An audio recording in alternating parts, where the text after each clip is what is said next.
Hello दोस्तों, स्वागत है आप सबका मेरे YouTube चैनल रोहिणी क्लासेस में। तो आज हम क्लास 10th की ज्योग्राफी का चैप्टर 1 देखने जा रहे हैं और पार्ट 1 हम देख चुके हैं। आज हम बात करेंगे पार्ट 2 के बारे में। तो इससे पहले थोड़ा सा रिकॉल कर लेते हैं, पार्ट 1 में हमने क्या क्या देखा है।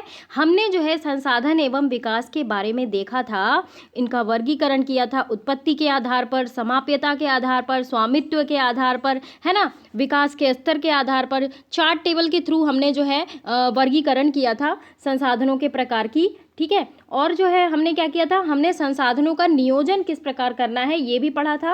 और आज हम बात करेंगे संसाधनों का विकास, ठीक है। किस प्रकार संसाधनों के विकास के लिए जो है प्रक्रिया, कई प्रकार के सम्मेलन, क्योंकि दोहन बहुत हो रहा है संसाधनों का, है ना। तो कौन कौन से जो है सम्मेलन हुए, इन सब चीज़ों के बारे में आज हम स्टडी करेंगे। तो आज का पार्ट जो है वो बहुत इंपॉर्टेंट है एग्जाम पॉइंट ऑफ व्यू से। तो गाइस बी कंसंट्रेट, और जो है अगर आपको कुछ चीज़ें वीडियो में नहीं समझ में आती हैं तो आप प्लीज़ उसे कमेंट बॉक्स में मेंशन किया करो, है ना। चलिए स्टार्ट करते हैं बिना किसी देरी के।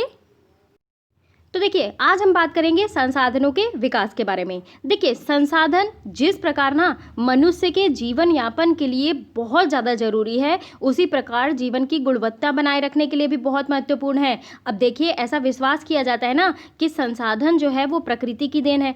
ऑब्वियसली संसाधन प्रकृति की देन है, लेकिन परिणाम स्वरूप क्या किया है कि मनुष्यों ने इसका बहुत ज़्यादा अंधाधुंध उपयोग किया है अपने फ़ायदे के लिए। अब जिससे जो है बहुत सारी समस्याएं उत्पन्न हो गई हैं। देखिए क्या है ना कि कुछ व्यक्तियों के लालचवश संसाधनों का ह्रास हो रहा है, ठीक है। संसाधन जो है समाज के कुछ ही लोगों के हाथ में आ गए हैं, जिससे समाज दो हिस्सों में, संसाधन संपन्न या फिर कह लीजिए संसाधनहीन अर्थात अमीर और गरीब में बट गया है।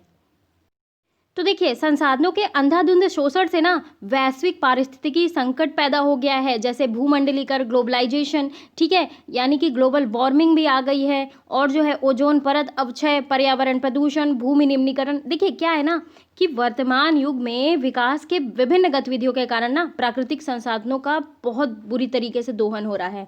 अब दूसरी तरफ जनसंख्या भी वृद्धि कर रही है, तो मांग भी बढ़ रही है लगातार, विकास के लिए लगातार मांग बढ़ती जा रही है। और बढ़ती जनसंख्या के लिए अधिक सुविधाओं की आवश्यकता और घटते प्राकृतिक संसाधन की इस पृष्ठभूमि में ना जो है ये दुर्लभ होते जा रहे हैं प्राकृतिक संसाधन। अब देखिए प्राकृतिक संसाधनों के संरक्षण की आवश्यकता जो है ना पहले से बहुत अधिक बढ़ गई है। अब बात करते हैं देश के कई क्षेत्रों में ना प्राकृतिक संसाधनों के अत्यंत असमान वितरण पाए जाते हैं। देखिए जैसे आप उत्तर प्रदेश, हरियाणा और जो है राजस्थान, पंजाब, इधर जाइए तो इधर आपको वृक्ष के नामो निशान नहीं दिखेंगे। वही आप अगर बात कर लीजिए पूर्वी साइड चले जाइए तो उधर वृक्ष ही वृक्ष हैं, आबादी कम है क्योंकि, है ना। तो ये जो जनसंख्या है ना ये बहुत बड़ा रीज़न है। अब देखिए इसके परिणाम क्या क्या हो सकते हैं। विकास के नाम पर ना पृथ्वी पर आज जिस प्रकार प्राकृतिक संसाधनों का दोहन किया जा रहा है ना, उसके कारण न केवल इन संसाधनों के स्रोत समाप्त हो रहे हैं बल्कि प्रदूषण में बहुत ज़्यादा वृद्धि हो रही है, ठीक है। प्रदूषण जनित बीमारियां बढ़ रही हैं, सूखा पड़ रहे हैं, ठीक है, मरुस्थलों का विस्तार हो रहा है, प्राकृतिक असंतुलन जैसी समस्याएं पैदा हो रही हैं। और यहाँ तक की बात करें प्राकृतिक संसाधनों के दुरुपयोग में वृद्धि और बढ़ते प्रदूषण के कारण ना प्राकृतिक आपदाएं भी आ रही हैं। आप सुनते होंगे हमेशा न्यूज़ में भी कि यहाँ पे सुनामी आई, यहाँ पे भूकंप आया। तो किस वजह से आ रहा है? ये प्राकृतिक संसाधनों के दोहन की वजह से ही तो आ रहा है ना। तो ये चीज़ है। थोड़ा सा बात कर लेते हैं हम भूमंडलीय तापन, जिसे कि इंग्लिश में ग्लोबल वार्मिंग कहते हैं। अब देखिए नाम से ही ग्लोबल वार्मिंग यानी कि वैश्विक तापन, तो धरती के वातावरण का ना तापमान जो है लगातार उसमें वृद्धि हो रही है, विश्वव्यापी बढ़ोतरी हो रही है। तो हमारी धरती जो है सूर्य की किरणों से ऊष्मा प्राप्त करती है। तो क्या हो रहा है कि जिसके कारण जो है ना क्या हो रहा है कि तापमान बढ़ता जा रहा है। तो जो ग्लेशियर है, हिम बर्फ है ना, वो पिघलेंगे तो क्या होगा, वाटर का लेवल बढ़ेगा, वाटर का लेवल बढ़ेगा तो आपदा आएगी। अब जैसे देखिए क्या होता है ना कि जो है इसमें धरती में जो है वायुमंडल कई गैसों से मिलकर बनी होती है, आप सभी को पता है, जिसमें कुछ ग्रीन हाउस गैसें भी शामिल हैं, ठीक है ना। इनमें से अधिकांश धरती के ऊपर एक प्रकार से एक प्राकृतिक आवरण बना लेती हैं जो लौटती किरणों के ना एक हिस्से को रोक लेती है। जैसे कि मैं आपको बता दूं कि जैसे ये देखिए ओजोन परत अवक्षय भी हो रहा है। अब ओजोन लेयर में होल होगा तो क्या होगा, इससे जो है ना कैंसरस जैसी बीमारियां जो होती हैं वो बहुत बढ़ेंगी। क्योंकि आपको मैं बता दूं कि समताप मंडल के थोड़ा जो है जस्ट 50 किलोमीटर तक जो है ओजोन परत पाई जाती है। ओजोन परत जो है वो सूर्य की किरणों को आने से धरती में रोकती है, ठीक है, पराबैंगनी विकिरणों को तो धरती में आने से रोकती है। और अगर ये किरणें खुदा न खास्ता आ जाएं तो क्या होता है, त्वचीय कैंसर जैसी बीमारी हो सकती है, ठीक है। ये रेज बहुत ज़्यादा हानिकारक होती हैं, मैं आपको बता दूं। तो इसलिए जो है प्राकृतिक संसाधनों का दोहन नहीं होना चाहिए, या फिर आप इसका विकल्प खोजिए, ठीक है। अब देखिए यहाँ पे क्वेश्चन दिया जा रहा है कि कल्पना करें तेल संसाधन खत्म होने पर इनका हमारे जीवन शैली पे क्या प्रभाव पड़ेगा। बहुत बड़ा प्रभाव पड़ेगा। अब देखिए गाड़ियाँ पेट्रोल से चलती हैं, ठीक है, विभिन्न प्रकार के जो है आवागमन पेट्रोल की गाड़ियों से होते हैं, तो क्या होगा, हमारे परिवहन के साधन तो समाप्त हो जाएंगे क्योंकि ये पेट्रोल से ही चलते हैं, तेल संसाधन से ही चलते हैं, ठीक है। तो क्या हो जाएगा, आर्थिक विकास भी बहुत लो हो जाएगा क्योंकि आवागमन के साधन ही नहीं रहेंगे तो कोई मतलब ही नहीं रह जाएगा, ठीक है। अगली बात करेंगे घरेलू और कृषि संबंधित अपशिष्ट को पुनः चक्रण करने के बारे में लोगों के विचार जानने के लिए अपने मोहल्ले अथवा गांव के सर्वेक्षण करें, लोगों से प्रश्न पूछें, उनके द्वारा उपयोग में लाए जाने वाले संसाधनों के बारे में वे क्या सोचते हैं। देखिए क्या घरेलू और कृषि संबंधित अपशिष्ट ना क्या होता है ना, इससे कि ये जो है फिर से जो है, अब देखिए क्या होता है कि घरेलू अपशिष्ट का यूज़ करके क्या होता है कि उनके घरों में ही जो है वो उर्वरक उन्हें मिल जाते हैं, ठीक है। तो इससे उन्हें जो है बिना जो है पूंजी लगाए उन्हें उर्वरक प्रदान हो जाता है, ठीक है। अब देखिए आगे बढ़ते हैं। मानव जीवन की गुणवत्ता और विश्व शांति बनाए रखने के लिए संसाधनों का समाज में न्याय संगत बंटवारा बहुत होना आवश्यक है, ठीक है। यदि कुछ ही व्यक्तियों के हाथों में या फिर कह लीजिए देश द्वारा संसाधनों का वर्तमान दोहन जारी रहता है ना, तो हमारी पृथ्वी का भविष्य खतरे में पड़ सकता है, ठीक है। और इसलिए हर तरह के जीवन का अस्तित्व बनाए रखने के लिए संसाधनों का उपयोग योजना बनाना अति आवश्यक है। तो सतत अस्तित्व जो है सही अर्थ में सतत पोषणीय विकास का ही सही हिस्सा है। अब देखिए सबसे पहले बात कर लेते हैं सतत पोषणीय विकास है क्या। देखिए ये ऐसा विकास है ना कि पर्यावरण को बिना नुकसान पहुंचाए वर्तमान विकास की प्रक्रिया भविष्य की पीढ़ियों की आवश्यकता की अवहेलना ना करे, यानी कि जो प्राकृतिक संसाधन है उनका इस्तेमाल ऐसा करें कि पर्यावरण को भी हानि ना पहुंचे, ठीक है, हम यूज़ भी कर ले और आने वाली पीढ़ी के लिए भी हम उसे बचा के रखें। ये चीज़ है सतत पोषणीय विकास। अब देखिए बात कर लेते हैं रियो डी जेनेरियो और जो है पृथ्वी सम्मेलन 1992। रियो डी जेनेरियो जो है वो ब्राज़ील में है, ठीक है। ब्राज़ील के शहर रियो डी जेनेरियो में प्रथम अंतर्राष्ट्रीय पृथ्वी सम्मेलन में लोग जो है एकत्रित हुए, विभिन्न देशों के राष्ट्राध्यक्ष यानी कि 100 से भी अधिक देशों के। कब, 1992। तो एग्जाम में पूछा भी जाता है कि पृथ्वी सम्मेलन कब हुआ, 1992 में। कहाँ हुआ, रियो डी जेनेरो में। तो सम्मेलन का आयोजन जो था ना विश्व स्तर पर उभरते पर्यावरण संरक्षण और सामाजिक आर्थिक विकास की समस्याओं का हल ढूंढने के लिए किया गया था। और इस सम्मेलन में ना एकत्रित नेताओं ने भूमंडलीय जलवायु परिवर्तन और जैविक विविधता पर एक घोषणा पत्र पर हस्ताक्षर किया। रियो सम्मेलन में भूमंडलीय वन सिद्धांतों तो यानी कि फॉरेस्ट प्रिंसिपल पर सहमति जताई और 21वीं शताब्दी में सतत पोषणीय विकास के लिए एजेंडा 21 को स्वीकृति प्रदान हुई। यानी कि जो है हमारे देश के राष्ट्राध्यक्षों को भी ये फील हुआ कि जो है प्राकृतिक संसाधनों का यदि दोहन हुआ तो कोई नहीं बच पाएगा, हमारी पृथ्वी नहीं बच पाएगी। हर जगह जो है प्राकृतिक आपदाएं आ रही हैं, आपको पता ही है कि कहीं लैंडस्लाइड हो रहा है, कहीं भूकंप आ रहे हैं, ठीक है, कहीं सुनामी आ रही है, कहीं सूखा पड़ रहा है। तो इसका एक प्रॉपर सॉल्यूशन तो खोजना ही ना पड़ेगा। तो इसलिए जो है एजेंडा 21 को स्वीकृति प्रदान की गई। और एग्जाम में पूछा भी जाता है कि जो पृथ्वी सम्मेलन हुआ है उसमें किस बात पे सहमति हुई, एजेंडा 21 क्या है, हमेशा पेट क्वेश्चन है, पीसीएस का तो पेट क्वेश्चन है, ठीक है, मैं आपको बता दूं। और टीजीटी पीजीटी में पूरे आने के चांसेस हैं, ठीक है। तो आप जो है ना ये एजेंडा 21, पृथ्वी सम्मेलन, क्योटो प्रोटोकॉल, मॉन्ट्रियल प्रोटोकॉल, ये सारी चीज़ें ना जो है बहुत इंपॉर्टेंट है, ये आती ही हैं, ठीक है। अगर आप ईवीएस में बात करें तो आना ही आना है, ठीक है। तो चलिए देखते हैं एजेंडा 21 में क्या है। अच्छा देखिए ये जो एजेंडा 21 है ना ये एक घोषणा है, ठीक है, जिसे 1992 में ब्राजील के शहर कहाँ, रियो डी जेनेरो में संयुक्त राष्ट्र पर्यावरण और जो है विकास सम्मेलन UNCED के तत्वावधान में राष्ट्राध्यक्षों द्वारा स्वीकृति किया गया, ठीक है, पारित किया गया और सभी राष्ट्रों से निवेदन किया गया कि वह जो है प्राकृतिक संतुलन को बनाए रखे, पर्यावरण के प्रदूषण को रोके और सतत विकास का रास्ता अपनाए। देखिए, इसका उद्देश्य क्या था? भूमंडलीय सतत पोषणीय विकास हासिल करना, और यह एक कार्यसूची है जिसका उद्देश्य समान हितों, पारस्परिक आवश्यकताओं और सम्मिलित जिम्मेदारियों के अनुसार विश्व सहयोग के द्वारा पर्यावरणीय क्षति, गरीबी और रोगों से जो है वो निपटना। तो एजेंडा 21 के मुख्य उद्देश्य ये हैं कि प्रत्येक स्थानिक निकाय जो है अपना स्थानीय एजेंडा 21 तैयार करे। बेसिकली इसमें जो है ना प्रमुखतः 21 बिंदु थे। मैं कुछ बिंदु आपको बता दूं जो इम्पोर्टेंट है। सबसे पहला बिंदु ये था कि पर्यावरण एवं विकास के मध्य संबंध के मुद्दों को समझा जाए। दूसरा, ऊर्जा का अधिक कुशल तरीके से प्रयोग किया जाए। तीसरा, किसान भाइयों को पर्यावरण संबंधी जानकारी दी जाए, ठीक है। चौथा, पर्यावरण प्रदूषण फैलाने वाले पर भारी अर्थदंड लगाया जाए। पांचवा, इस दृष्टिकोण से राष्ट्रीय योजनाएं बनाई और लागू की जाए। तो ये बेसिक कुछ चीज़ें हैं जो इम्पोर्टेंट है, ठीक है।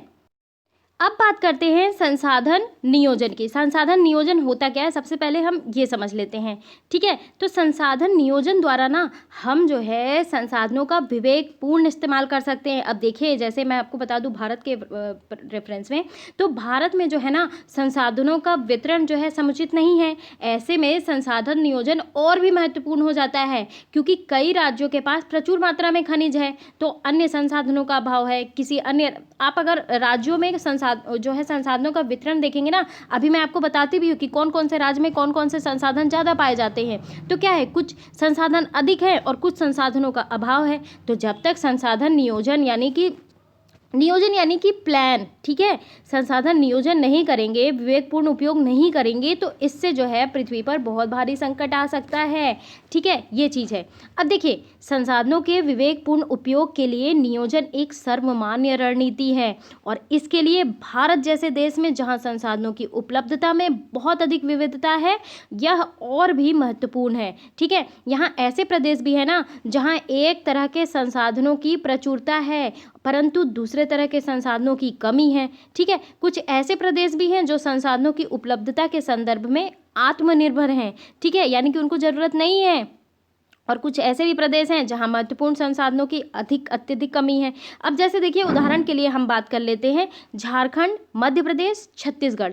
इन प्रांतों में ना खनिजों और कोयले के बहुत प्रचुर मात्रा में भंडार है, ठीक है। अरुणाचल प्रदेश में जल संसाधन प्रचुर मात्रा में पाए जाते हैं, लेकिन क्या है ना कि मूल विकास की कमी है वहाँ पे, ठीक है। और राजस्थान में पवन ऊर्जा और सौर ऊर्जा के संसाधन की जो है बहुतायत है, लेकिन जल संसाधनों की वहाँ कमी है ना, तो ये चीज़ है, ठीक है। और इसलिए नियोजन जो है बहुत इंपॉर्टेंट हो जाता है। लद्दाख की बात कर लीजिए, वहीं पे लद्दाख जो कि जम्मू कश्मीर में है, तो क्या है वहाँ पे शीत मरुस्थल देश का जो है अन्य भागों से अलग थलग पड़ता है, ठीक है। यह प्रदेश सांस्कृतिक विरासत का धनी है, लेकिन यहाँ पे जल जो है आधारभूत अवसंरचना और कुछ महत्वपूर्ण खनिजों की कमी है, और इसलिए राष्ट्रीय, प्रांतीय, प्रादेशिक, स्थानीय स्तर पर संतुलित संसाधन नियोजन की आवश्यकता है।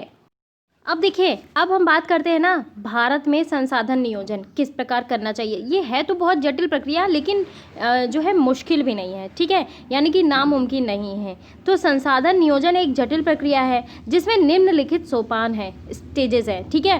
तो देश के विभिन्न प्रदेशों में संसाधनों की पहचान कर उनकी तालिका बनाना, यानी कि विभिन्न प्रदेशों में कि राजस्थान में कौन सा संसाधन ज़्यादा पाया जा रहा है, लद्दाख में अभी जैसे हमने देखा है ना, छत्तीसगढ़, राजस्थान और जो है उत्तर प्रदेश, उत्तराखंड, कौन कौन से संसाधन जो हैं वो पाए जा रहे हैं, उनकी तालिका बनाना, और इस कार्य में ना क्षेत्रीय सर्वेक्षण, मानचित्र बनाना और संसाधनों का गुणात्मक और मात्रात्मक अनुमान लगाना व मापन करना।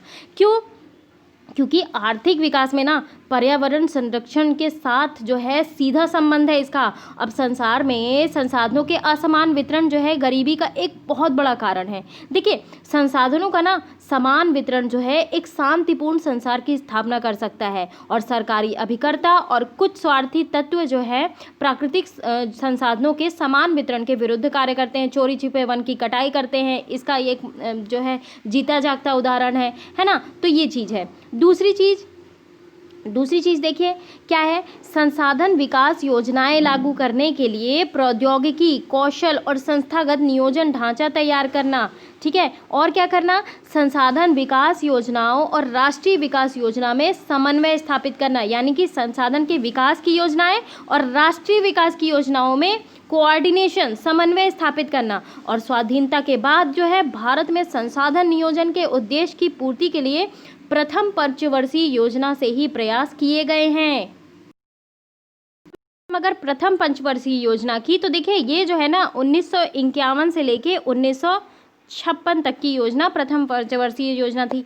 जैसा कि आप सभी को पता है कि उस समय हमारा देश आज़ाद था, तो हमारे पास पूंजी की कमी थी।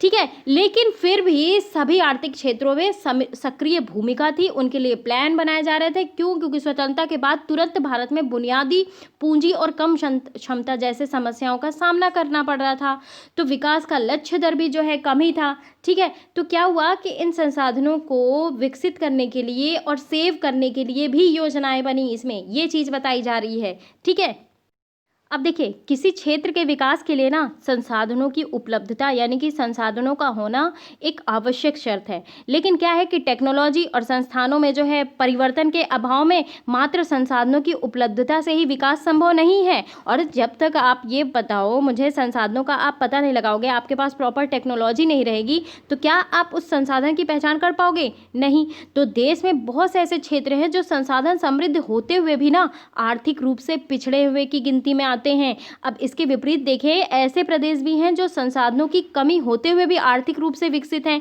क्योंकि उनके पास प्रॉपर टेक्नोलॉजी है, संस्थाएं हैं पहचान के लिए, विकसित करने के लिए। ठीक है, ये चीज़ है। तो देखिए क्या है ना कि हम भारत के निवासी हैं, अपने यहाँ बौद्धिक क्षमता की कमी नहीं है। समस्या कहाँ आती है? समस्या देखिए यहाँ आती है ना कि उसका यहाँ प्रोत्साहन मिलना बहुत कठिन कार्य है। आजकल देखिए नेता मंत्री मतलब उनको प्रतिभा की कोई कदर है नहीं, पैसे के नाम पर क्या क्या हो जाता है। ठीक है, योग्यता को दरकिनार करते हुए ना रूट कंसोडर यानी कि अयोग्य व्यक्तियों को उच्च पदों पर पहुंचा देते हैं, और जो है योग्यता का ह्रास होता है। तो क्या होता है ना, जब योग्यता उच्च पद पर उचित जगह पर नहीं पहुंचेगी तो उसका मनोबल अपने आप गिरता चले जाएगा। तो यहाँ जो हमारे यहाँ ना संसाधन भी उसी तरीके से है। संसार जो है संसाधन के जो है ना कई जो है उचित दोहन हो पा रहा है, तो उचित दो हल्ला हो पाने में जो है हम आर्थिक रूप से तो पूछ ही रही है, मानसिक और शारीरिक रूप से ही बिछड़ते चले जा रहे हैं। और जब मानसिकता और शारीरिक रूप से बिछड़ जाएंगे तो हमारे देश का आर्थिक रूप का क्या होगा? हमारा आर्थिक ढांचा ही चरमरा कर रह जाएगा। क्यों? क्योंकि मजदूर वर्ग दिन भर काम करने के बावजूद शांतिपूर्ण तरीके से अपना जीवन यापन नहीं कर पा रहे हैं। अमीर वर्ग अमीर होता चला जा रहा है, गरीब वर्ग गरीब होता चला जा रहा है। ठीक है, खाई पाटने का नाम ही नहीं हो रहा है। तो ये जो है ना चीज़ें, ये बहुत गलत चीज़ें हैं, और इसीलिए हमारे यहाँ जो है ना मतलब बौद्धिक जो है चीज़ों की कमी नहीं है, लोग बहुत इंटेलिजेंस हैं, ट्रिमेंडस इंटेलिजेंट है। अब देखिए लोग बाहर चले जाते हैं, विदेशों में चले जाते हैं, क्योंकि यहाँ हमारे भारत में स्कोप ही नहीं है, और इसलिए जो है ना हमारा भारत आर्थिक रूप से पिछड़ता चला जा रहा है। देखिए अगर मैं ऐसा क्वेश्चन का आंसर देने का प्रयास करूं कि संसाधन संपन्न तो है लेकिन आर्थिक रूप से पिछड़े हैं, तो कौन कौन से ऐसे राज्य हैं? ये राज्य हैं वेस्ट बंगाल, उड़ीसा, बिहार। ठीक है, और यहाँ जहाँ पे संसाधन थोड़े से कम है इसकी मात्रा में, लेकिन वो जो है संपन्न है, महाराष्ट्र हो गए, गुजरात हो गए, मध्य प्रदेश, राजस्थान, छत्तीसगढ़, हरियाणा, है ना, ये जो है बहुत अधिक विकसित राज्य है, क्योंकि यहाँ पे संसाधन की जो है कमी नहीं है। यहाँ पे संसाधन का लोग उचित तरीके से प्रयोग कर रहे हैं, उनके पास प्रॉपर टेक्नोलॉजी है। ठीक है, तो क्या है ना कि उपनिवेशन का इतिहास, यानी कि जब हमारे यहाँ अंग्रेज शासन कर रहे थे तो उनका इतिहास हमें ये बताता है कि उपनिवेशों में ना संसाधन संपन्न प्रदेश विदेशी आक्रमणकारियों के लिए मुख्य आकर्षण रहे हैं। अब देखिए उपनिवेशकारी देशों ने ना बेहतर प्रौद्योगिकी के सहारे उपनिवेशों के संसाधनों का शोषण किया और उन पर अपना आधिपत्य स्थापित किया, क्योंकि उनके पास प्रॉपर टेक्नोलॉजीज थी। ठीक है, तो संसाधन जो है किसी प्रदेश के विकास में तभी योगदान दे सकते हैं ना जब वहाँ पर उपयुक्त प्रौद्योगिकी विकास और संस्थागत परिवर्तन किए जाएं। यानी कि जब ही संसाधन का विकास हो सकता है जब वहाँ पे प्रौद्योगिकी का विकास हो, संस्थागत परिवर्तन किए जाएं। तो उपनिवेशन के विभिन्न चरणों में भारत ने इन सब का अनुभव किया। अतः क्या है ना कि भारत में विकास सामान्यतः और जो है संसाधन विकास लोगों की मुख्यतः संसाधनों की उपलब्धता पर ही आधारित नहीं है, बल्कि इसमें प्रौद्योगिकी, मानव संसाधन की गुणवत्ता और ऐतिहासिक अनुभव का भी योगदान रहा है। अब देखिए, मैं आपको बता दूं कि देखिए बिना संसाधन के तो विकास संभव है नहीं, लेकिन संसाधन का विवेकहीन, बुद्धिहीन प्रयोग किया जा रहा है, अति उपयोग किया जा रहा है। ठीक है, तो संसाधन का संरक्षण जो है ना अति आवश्यक हो जाता है। देखिए, संसाधन के संरक्षण के लिए विभिन्न जो है चिंतक और जो है वैज्ञानिक बहुत प्रयास कर रहे हैं, बहुत लेवल पे। तो मैं आपको एक महात्मा गांधी का कथन भी बताती हूँ कि हमारे पास ना हर व्यक्ति की आवश्यकता पूर्ति के लिए बहुत कुछ है, लेकिन किसी के लालच की संतुष्टि के लिए नहीं। यानी कि संसाधन की चाह में, यानी कि लालच में इतना ज़्यादा दोहन हो रहा है ना संसाधनों का कि मैं क्या बताऊँ। तो महात्मा गांधी के अनुसार ना विश्व स्तर पर संसाधन ह्रास के लिए लालची और स्वार्थी व्यक्ति के साथ ही आधुनिक तकनीकी की शोषणात्मक प्रवृत्ति भी जिम्मेदार है। महात्मा गांधी मशीनों द्वारा किए जाने वाले अत्यधिक उत्पादन की जगह पर अधिक बड़े जनसमुदाय द्वारा उत्पादन के पक्ष में थे। ठीक है, ये चीज़ है। लेकिन हाँ, मैं आपको ये बता दूं कि आप देख लीजिए, जैसे आप विभिन्न प्रकार के चट्टानों में संसाधन पाए जाते हैं, खनिज वगैरह पाए जाते हैं। तो जब आपके पास टेक्नोलॉजी ही नहीं होगी तो आप उस खनिज संसाधन की पहचान कैसे करोगे, निकालोगे कैसे उसे? क्योंकि प्रॉपर टेक्नोलॉजी होगी तभी तो आप जो है अनुभव करोगे ना कि कैसे जो है इन्हें निकालना है। अब देखिए, अब बात करते हैं संसाधनों का संरक्षण। संसाधनों का संरक्षण किस प्रकार करना है ये भी चीज़ हम देख लेते हैं। देखिए, संसाधन जो होते हैं ना किसी भी तरह के विकास में महत्वपूर्ण भूमिका निभाते हैं, लेकिन संसाधनों का विवेकहीन उपभोग और अति उपयोग, यानी कि हमें आवश्यकता है, आवश्यकता से अधिक उपयोग के कारण जो है कई सामाजिक, आर्थिक और पर्यावरणीय समस्याएं पैदा हो गई हैं। और इन समस्याओं के बचाव के लिए ना विभिन्न स्तरों पर संसाधनों के संरक्षण की आवश्यकता है। अब देखिए, भूतकाल से ही, हमारे प्राचीन काल से ही संसाधनों के संरक्षण बहुत से नेताओं और चिंतकों के लिए चिंता का विषय रहा है। ठीक है, जैसा कि मैंने अभी बताया कि गांधी जी ने क्या कहा है, हमारे पास हर व्यक्ति की आवश्यकता पूर्ति के लिए बहुत कुछ है, लेकिन किसी के लालच की संतुष्टि के लिए नहीं। व्यक्ति अपनी आवश्यकताओं की पूर्ति करे, लेकिन अगर उसके मन में लालच है कि हमें जो है इन संसाधनों को इकट्ठा करके जो है हम लालच समा जाती है, तो इसका तो कोई उपचार है नहीं। अर्थात क्या कि हमारे पास पेट भरने के लिए बहुत है, लेकिन पेटी भरने के लिए नहीं। ठीक है, ये चीज कह रहे हैं। और उनके अनुसार विश्व स्तर पर संसाधन ह्रास के लिए लालची और स्वार्थी व्यक्ति और आधुनिक प्रौद्योगिकी शोषणात्मक प्रवृत्ति जो है वो जिम्मेदार है। वे अत्यधिक उत्पादन के विरुद्ध थे। इसके स्थान पर जानते हैं क्या कहना चाह रहे थे वे? अधिक बड़े जन समुदाय, यानी कि जनता की सहभागिता के उत्पादन के पक्षधर थे। ठीक है, अब हम बात कर लेते हैं कि संरक्षण की आवश्यकता आखिर है क्यों। देखिए, मानव जो है ना विभिन्न प्राकृतिक साधनों का उपयोग अपनी आवश्यकता की पूर्ति के लिए करते आ रहा है। खाद्यान्न हो चाहे अन्य कच्चे पदार्थ हों, ठीक है, उसने भूमि को जोता है, सिंचाई और शक्ति के विकास के लिए उसने जो है वन्य पदार्थों और खनिजों का शोषण किया है ना, उसका उपयोग किया है। पिछली 2 शताब्दियों से मैं आपको बता दूं कि जनसंख्या और औद्योगिक उत्पादन की वृद्धि में ना तीव्र गति हुई है। आप देख रहे होंगे कि जगह जगह जो है भूमि को काट कर, भूमि को नहीं, भूमि में लगे वृक्षों को काट कर वहाँ पे इंडस्ट्रीज़ क्रिएट की जा रही हैं। जनसंख्या में भी वृद्धि की जा रही है। तो भाई जनसंख्या में अब वृद्धि होगी तो उनको रहने खाने के लिए जगह भी चाहिए। ठीक है, तो इस वजह से ना भोजन, वस्त्र, आवास, परिवहन साधन, विभिन्न प्रकार के यंत्र जो हैं, औद्योगिक कच्चे माल आदि की खपत जो है कई गुने बढ़ गई है। और इसलिए ना प्राकृतिक संसाधनों की तेजी से गलत और विनाशकारी ढंग से शोषण करते आ रहे हैं। ये चीज़ है। अब देखिए, संसाधनों के संरक्षण के उपाय क्या हो सकते हैं। आप सभी को पता है कि प्राकृतिक संपदा हमारी पूंजी है, चाहे वो मृदा हो, चाहे वन हो, चाहे जल हो, चाहे भूमि हो। ठीक है, जिसका जो है ना लाभकारी कार्यों में सुनियोजित ढंग से उपयोग होना चाहिए। ठीक है, उनका दोहन नहीं होना चाहिए। और इसके लिए पहले हमें किसी देश या प्रदेश के संसाधनों की जानकारी होनी चाहिए। फिर हमें ये ध्यान रखना चाहिए कि विभिन्न संसाधन जो है परस्पर प्रभाव उत्पाद हों, अतः क्या कि इनका जो है ह्रास ना हो। हमें इनका उपयोग प्राथमिकता के आधार पर करना चाहिए। और जो संसाधन और प्राकृतिक संपदा सीमित है ना, उसे अंधाधुंध समाप्त करना ये कहाँ की दूरदर्शिता है? ये बताइए मुझे कि पूरी तरीके से दोहन कर देना। अब आपको पता होना चाहिए कि जैसे कोयला, पेट्रोलियम, जीवाश्म ईंधन, ये सारी चीज़ें बनने में लाखों करोड़ों वर्ष की प्रोसेस के थ्रू ना ये बनते हैं, और ये एक बार समाप्त हो गए तो क्या होगा? ये हमें फिर से प्रोवाइड होने नहीं चाहिए। तो इसलिए जो है मृदा संरक्षण बहुत ज़्यादा आवश्यक है, वनस्पतियों के संरक्षण आवश्यक है, जीव जंतुओं के संरक्षण आवश्यक है, खनिज संपदा के संरक्षण आवश्यक है, जल के संरक्षण आवश्यक है, वायु के संरक्षण आवश्यक है।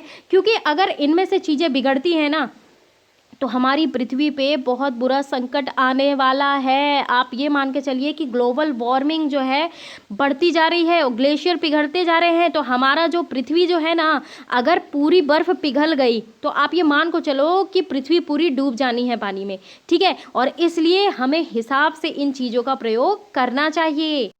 अब देखिए, अंतर्राष्ट्रीय स्तर पर व्यवस्थित तरीके से संसाधन संरक्षण की वकालत 1968 में क्लब ऑफ रोम ने की। इसके पश्चात 1974 में शुमेसर ने अपनी पुस्तक स्मॉल इज ब्यूटीफुल में इस विषय पर गांधी जी के दर्शन की एक बार फिर से पुनरावृत्ति की। 1987 में ब्रुंटलैंड आयोग रिपोर्ट द्वारा वैश्विक स्तर पर संसाधन संरक्षण में मूलाधार योगदान दिया गया, और इस रिपोर्ट ने सतत पोषणीय विकास यानी कि सस्टेनेबल डेवलपमेंट की कल्पना जो है प्रस्तुत की। सस्टेनेबल डेवलपमेंट क्या है?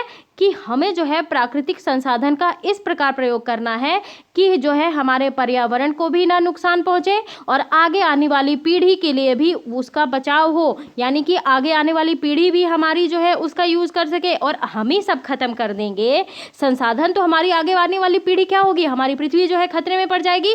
तो इसलिए आया है सतत पोषणीय विकास यानी कि सस्टेनेबल डेवलपमेंट। तो इसने जो है पर्यावरण संरक्षण की वकालत की है, और यह रिपोर्ट बाद में हमारा साझा भविष्य यानी कि अवर कॉमन फ्यूचर शीर्षक से पुस्तक के रूप में प्रकाशित हुई। और इस संदर्भ में एक और महत्वपूर्ण योगदान रियो डी जेनेरो ब्राजील में 1992 में आयोजित पृथ्वी सम्मेलन द्वारा किया गया। अब देखिए, यही समाप्त करती हूँ मैं अपने वीडियो को, और अगले वीडियो में हम देखेंगे भू संसाधन के बारे में। तो देखिए क्या है ना कि ये चीज़ें पढ़ना बहुत ही ज़्यादा इम्पॉर्टेंट है। क्यों?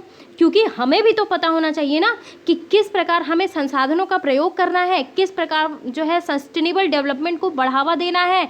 तो इसलिए जो है इस पॉइंट ऑफ व्यू से भी इम्पॉर्टेंट हो जाता है, और एग्ज़ाम पॉइंट ऑफ व्यू से तो इम्पॉर्टेंट है ही है। क्योंकि आप देखिए आजकल जो है ना, आज की नई शिक्षा नीति आ गई है जो पूरा एनसीईआरटी बेस है, ठीक है। अब आपको मैं बता दूं कि कोई भी एग्ज़ाम जो है रटंत वाले नहीं आने वाले, जो एक लाइन में आ जाते थे कि इसका ऑप्शन क्या होगा, ऐसे नहीं आने वाले। डिस्क्रिप्टिव टाइप के क्वेश्चन आने वाले हैं। तो आपको एनसीईआरटी पढ़ना ही पढ़ना होगा, चाहे आप जिस भी एग्ज़ाम की तैयारी कर रहे हो। क्योंकि आपको मैंने बताया कि जिस प्रकार जनसंख्या बढ़ने के कारण संसाधनों का दोहन हो रहा है ना, उसी प्रकार जनसंख्या बढ़ने के कारण स्टूडेंट्स भी बढ़े हैं। स्टूडेंट्स बढ़े हैं तो ऑटोमेटिकली जो है कंपटीशन बढ़ेगा। कंपटीशन बढ़ेगा तो आपसे क्वेश्चन डिस्क्रिप्टिव टाइप में पूछा जाएगा। तो आपको ना एनसीईआरटी पढ़ना ही होगा, एनी हाउ पढ़ना ही होगा। आप किसी भी कॉम्पिटिटिव एग्ज़ाम की तैयारी करने जाओ तो आपको सबसे पहले प्रिस्क्राइब करेंगे एनसीईआरटी पढ़ना। तो आज से ही क्यों नहीं, अभी से ही क्यों नहीं, आप एनसीईआरटी पढ़ना स्टार्ट कर दीजिए, ठीक है। मैं यूँ ही नहीं बोल रही हूँ, आप देख लेना, मेरी बात सत्य नहीं साबित होगी तो आप मुझे बताना, ठीक है। तो चलिए मैं अपनी वाणी को यहीं विराम देती हूँ। कैसा लगा मेरा ये वीडियो ज़रूर आप मुझे कमेंट बॉक्स में बताएं। चैनल को सब्सक्राइब ना किया हो तो ज़रूर कर लें, और बेल आइकन प्रेस करना बिल्कुल ना भूलें। गाइस मेरे वीडियो को शेयर कर दिया करो। Thank you very much.